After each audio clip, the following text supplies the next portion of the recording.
xibaar yu wér te wóor ca tàng ba abonnez-vous pour ngeen di mën di jot suñuy vidéo. dal leen ak jàmm seen chaîne bi di Buzz 221 HD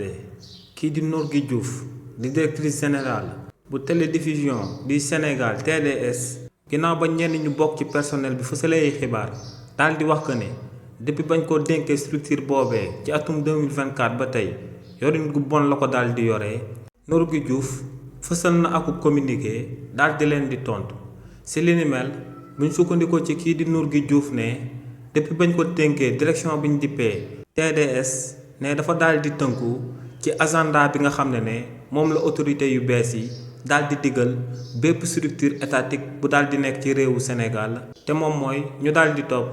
agenda de transformation systémique bi nga xam ne moom la régime bu bees bi daal di woote. ne si li ni mel la nekk te ne si li ni mel lay wóyalee di yore agent boobee ne nag ñi nga xam ne ñoom ñooy àddu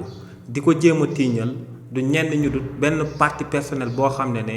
waa régime bu fi daal di bàyyeekoo ñoom ñoo leen fa daal di tab woon ne ñooñee ci oote bi nga xam ne moom la daal di oote te muy jubal jubanti ngir daal di jël structure étatique bii di TDS daal di ko yóbbu ci beneen niveau ne ñooñee bëgguñ li ni mel daal di am ndax ne ci lu bëgg lu yomb ak def lu leen neex lañ nekkoon waaye nee nag moom en tant que directrice générale dafa ñëw daal di changer mbir yi ba noppi daal di fay yokk transparence te ne kàddoom yooyee mu daal di yëkkati lu koy daal di firndeel moom mooy que ne léegi biir TDS bépp projet bi nga xam ne day ànd ak budget wu xaalis dañ koy jël daal di koy dénk waa conseil d'administration ngir ñooñee daal di koy jàngat waaye tamit daal di xool xaalis boobee naka lay daal di génnee. waaye tamit ne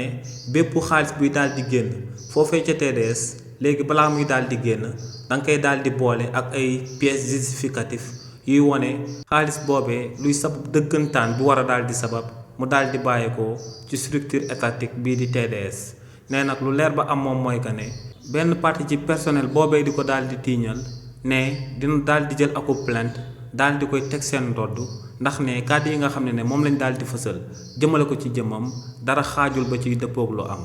kàddu yi ni mel la kii di Norgui Diouf daal di yëkkati daal di koy tontoo benn partie ci personnel am bi nga xam ne dañ leen a taboon ci régime président Macky Sall te ñooñee di fësal ay xibaar yu warul di ko jëmale ci jëmmam. xibaar yu wér te wóor ca tàng ba abonnez-vous pour ngeen di mën di jot suñuy vidéo.